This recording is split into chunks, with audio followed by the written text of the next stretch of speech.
G'day, I'm Brano and I'm making Heal to Death, a game that's a mix between roguelike and MMORPG healing. In this devlog, I wanted to talk about character stats, how I'm making them fun, and why I went from this to this. Let's begin. People love seeing character growth in all forms of media. In video games, this is often not just done through a story, but also through gameplay. Gaining experience, obtaining a heart container, unlocking a new area based on your previous achievements. All of this meaning stems from character growth, and character stats are no different. In a roguelike, you've got two different types of character growth that can be played into. One is long-term permanent upgrades, which I'll cover in another video. The other is the short-term power surges that come and go through each round of gameplay. In my last video, I talked about an aspect of short-term power gains with the healer upgrades. In this video, I'm going to talk about character stats and how they are going to impact gameplay in a meaningful way. Each character has 4 slots of gear that you can equip items into: helm, chest, gloves, and ring. Each of those items can have up to 6 different attributes of various quantities based on the suffix, the slot, and the quality of that item. I have 3 defensive stats: health, which increases your HP, physical defense, which reduces physical damage taken, magical defense, which reduces magical damage taken, and 3 offensive stats: physical attack, which increases your physical damage done, magical attack, which increases your magical damage done, and critical strike chance, which increases the chance to get a crit and deal more of an effect. The defensive stats are pretty self-explanatory. More health is always good, taking less damage is always good. But there is a problem with how I've done my defensive stats. These are percentage-based reductions, which means they become significantly more powerful the more you have.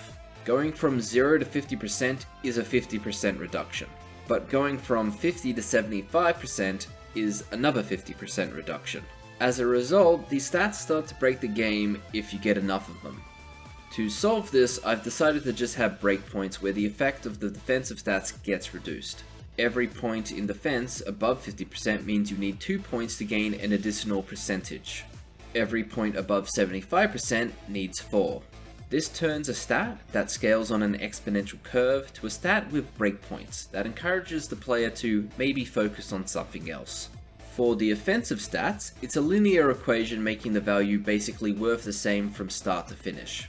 However, I have added some interesting spells to make you think a little bit more critically about these stats. For example, an NPC spell like Vampiric Strike deals unholy damage, which heals the target for 100% of the damage dealt.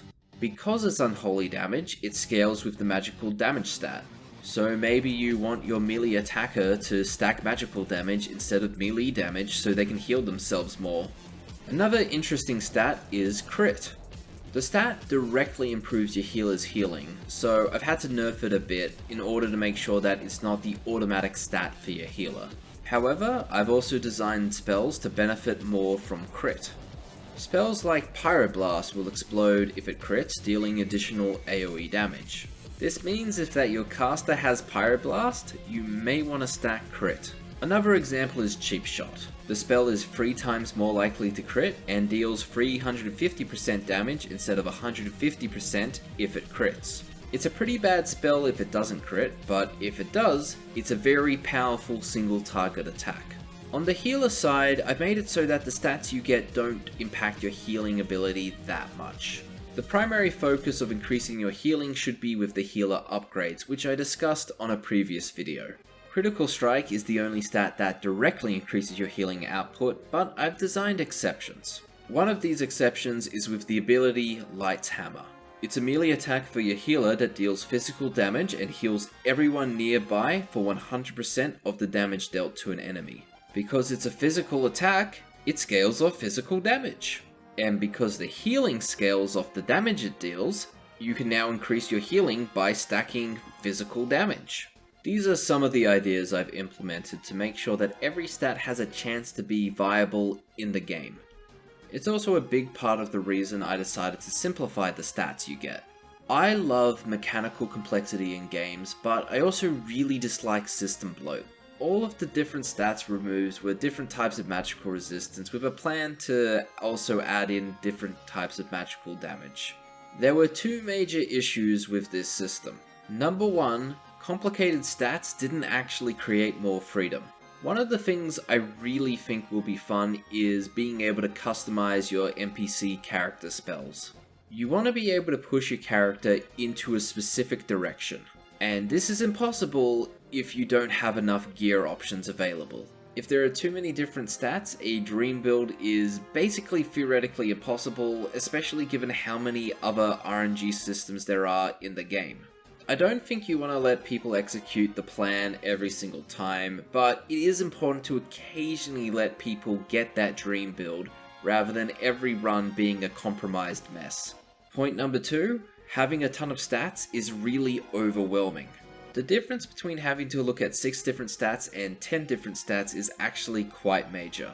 In a roguelike, every new run means a new build, and that means that the calculation of what's good and what's bad gets reset far too often for a complex stat system to make any sense. As the developer, it took me a number of seconds to even comprehend an item, and that's a sign when something is way too complex for its own good.